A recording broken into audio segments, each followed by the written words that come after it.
الله أكبر الله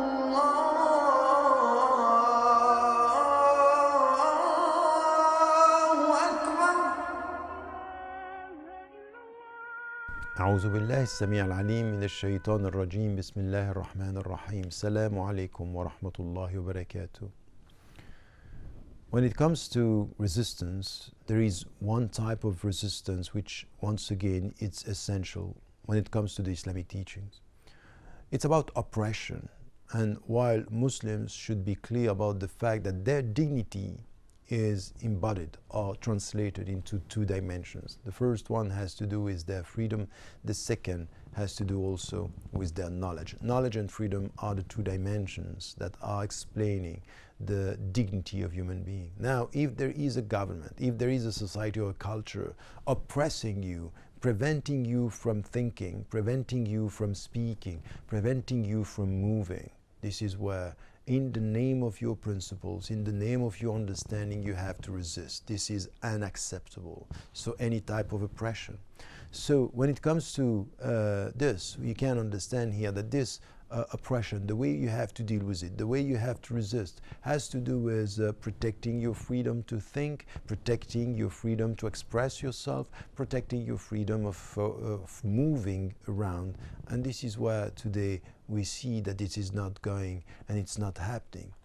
And when it comes to oppression, this is the way you have to deal with oppression, is the way a physician is dealing with disease or with a patient. You never ask the origin, you don't ask the color, you don't consider the color, you don't ask about the social status, and you don't ask about religion. A patient has no religion. You have to deal with the human dignity and you have to help him to cure and to find again his health. It's exactly the same with oppression.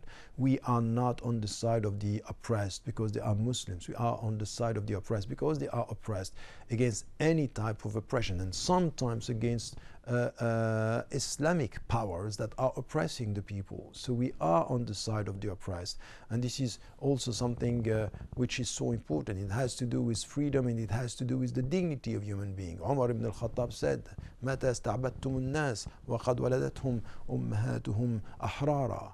Why and how come you are enslaving people while their mother gave birth to them when they were free? Freedom, it's essential here. And we have to understand that our struggle against oppression is a struggle for dignity and at the same time autonomous human beings.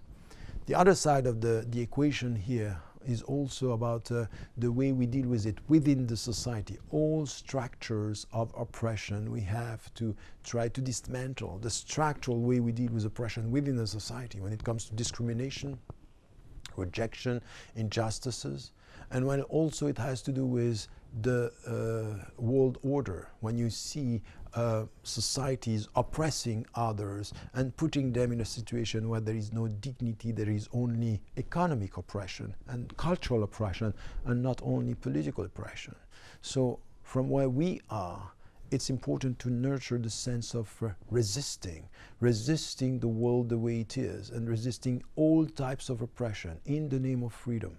In the name of God, of course, because we say and we start with Bismillah. I start with God, but in the name of human dignity, in the name of justice, in the name of freedom, in the name of our common humanity. This is the way we have to be involved with this struggle. Resisting oppression is the starting point of translating our faith into something which is visible when it comes to the way we live within our societies.